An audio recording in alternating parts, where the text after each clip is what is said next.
Bank വിളിക്കുന്ന സമയത്ത് ചുരുങ്ങിയത് 5 സുന്നത്തുകൾ നമുക്ക് നേടിയെടുക്കാൻ പറ്റും. 5 സുന്നത്തുകൾ ഒരു ബാങ്കിന്റെ ഇടയിൽ. ഒന്ന്, റസൂൽ സല്ലല്ലാഹു അലൈഹി വസല്ലം പഠിപ്പിച്ചു ബാങ്കിന്റേതായ പദങ്ങൾ അതുപോലെ ആവർത്തിച്ച് നമ്മളും പറയാം. ഉണ്ടാതിരുന്ന് അതേ വാക്കുകൾ ആവർത്തിച്ച് പറയാ. ഹയ്യാല സ്വലാത്ത് ഹയ്യാലൽ ഫലാഹ് എന്ന് കേൾക്കുമ്പോ ലാ ഹൗല വലാ ഖുവത ഇല്ലാ ബില്ലാഹ് ഒരു സുന്നത്ത് കിട്ടി. രണ്ടാമത്തെ സുന്നത്ത് അസ്സലാത്തു അലൻ നബി സല്ലല്ലാഹു അലൈഹി വസല്ലം. ബാങ്ക് കഴിഞ്ഞപ്പോ നബി സല്ലല്ലാഹു അലൈഹി വസല്ലമിന്റെ പേരിൽ ഒരു സ്വലാത്ത് ചൊല്ലുക. അത് ഇസ്ലാമിലെ സുന്നത്താണ്, ബാങ്കിന്റെ ശേഷമുള്ള സുന്നത്ത്. മൂന്നാമത്തേത് ദുആ. ബാങ്ക് കഴിഞ്ഞാൽ അല്ലാഹുമ്മ റബ്ബ ഹാദിഹി ദഅവതി താമ്മ എന്ന് തുടങ്ങുന്ന ഹദീസിൽ വന്ന പ്രാർത്ഥന പ്രാർത്ഥിക്കുക. നാലാമത്തെ സുന്നത്ത് റളീതു ബില്ലാഹി റബ്ബ വബിൽ ഇസ്ലാമി ദീനാ വബി മുഹമ്മദിൻ സല്ലല്ലാഹു അലൈഹി വസല്ലമ നബിയ.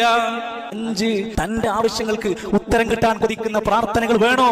ബാങ്കിന് ശേഷം നീ പ്രാർത്ഥിച്ചോ, ഉത്തരം കിട്ടുന്ന പ്രാർത്ഥന.